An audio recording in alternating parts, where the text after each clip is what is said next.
Hello everyone, I'm John O'Hanlon. Welcome and thank you for joining me in the third video of my series. Thank you too for all the comments and questions that you asked on the first two videos. If I haven't replied to those yet, I will do so in due course. Just to recap, in the first two videos I spoke about suffering and some ways to cope with that to make it less impactful if and when it does happen, talking about planning for the best but being prepared for other eventualities. The second topic I spoke about was coping mechanisms, which are very necessary in life because life is hard, but then how they could become habits, bad habits, and addictions. In the second video I spoke about self-esteem and low self-esteem, and I gave some tips on how to deal with that, talking about values and beliefs. In this third video I'm going to continue in the same vein and talk about values and beliefs and you as an individual. And the topic that I'm going to be discussing there is cognitive dissonance. Then the next topic, I'm going to turn the mirror away from you and look at how you deal with other people, and the subject there is called perspectives, or rather the perspectives gap. So let's get started and talk about cognitive dissonance. And what is it? Well, cognitive dissonance is where you have a cognition, you understand something, you know something, but your behavior is at odds with that. So your cognition will be your values and your beliefs, but you behave differently to those. And that's where you'll start to feel restless, you'll have mood swings, you'll be a little bit more moody than normal, and you won't understand why this is happening. So what will then most likely happen is, let me give you an example of someone who's a health and fitness person, but they're also a smoker. So the cognition is that they know that smoking is bad for their health and fitness, and that it causes cancer, but then they like to do the exercise and they are a health and fitness person. So what they will do is they will possibly look for justifications which eases the dissonance, such as, I don't smoke very often, and I smoke rarely, or only smoke at a social occasion or when I'm drinking. The theory of cognitive dissonance is that we have an internal mechanism that says that we like to have harmony between our behavior and our attitudes.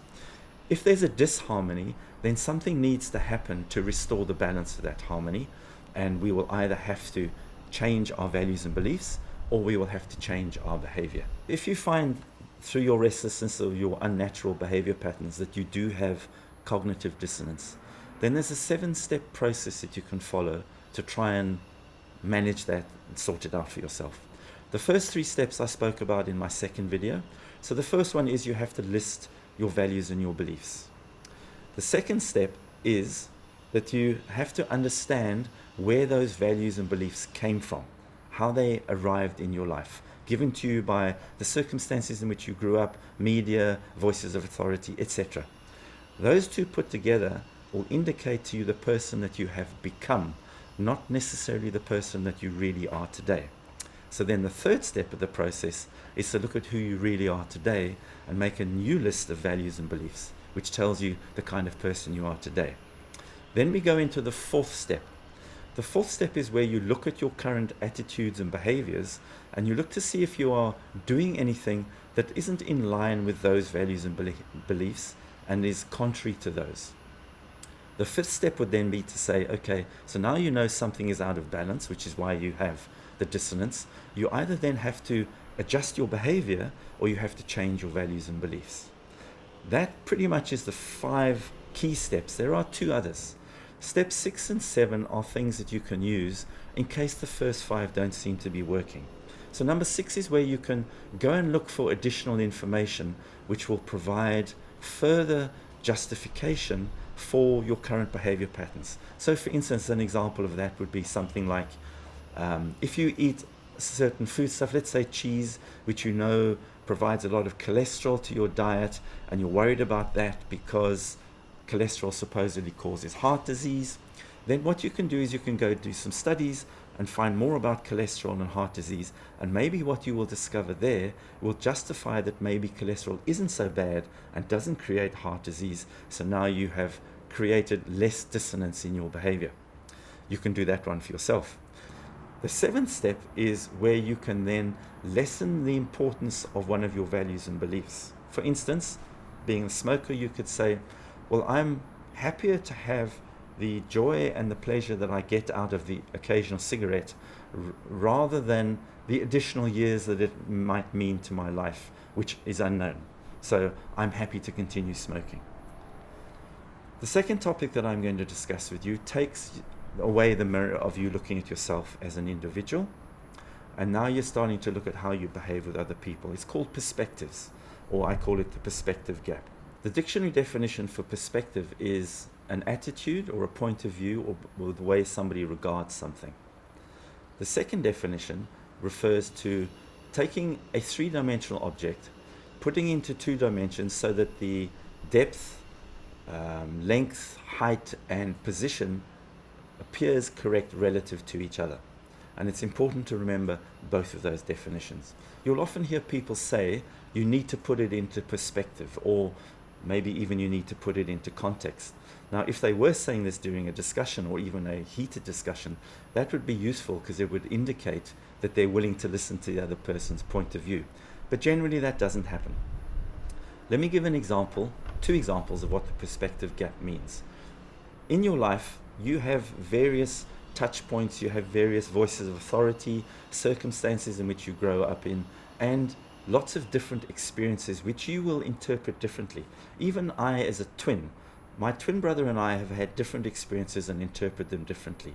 And all of those experiences build up, let's say, your database of knowledge and your interpretation of experiences in your life. Every single person on the planet has a totally unique database of these experiences and their interpretation of those. So when an event happens, or maybe when two people are interacting with each other, it's quite ridiculous to expect that they will both have the same interpretation of what each other is saying or of that experience, because their database of knowledge and experiences is different. The second example of the perspective gap that I'd like to give you is an age difference. So let's take an 18-year-old or a 20-year-old person and a 60-year-old. So there's a 40-year gap in age. So like dropping a stone into the middle of a pond, the ripples will spread out only so far for the 20-year-old person. For the person who's 40 years older, those ripples will have spread out much further. Now that just broadens the mind and the experience, which gives you the database into which you can tap to interpret an experience that happens in your life. The three important points to consider when you're talking about this kind of perspective gap is when these two people are interacting with each other. The fact that the one person has a broader and a wider range of experiences doesn't offer an inequality, and it doesn't make them superior. It's just the way that it is. And also, the broader perspective that that person has may not necessarily apply in these circumstances.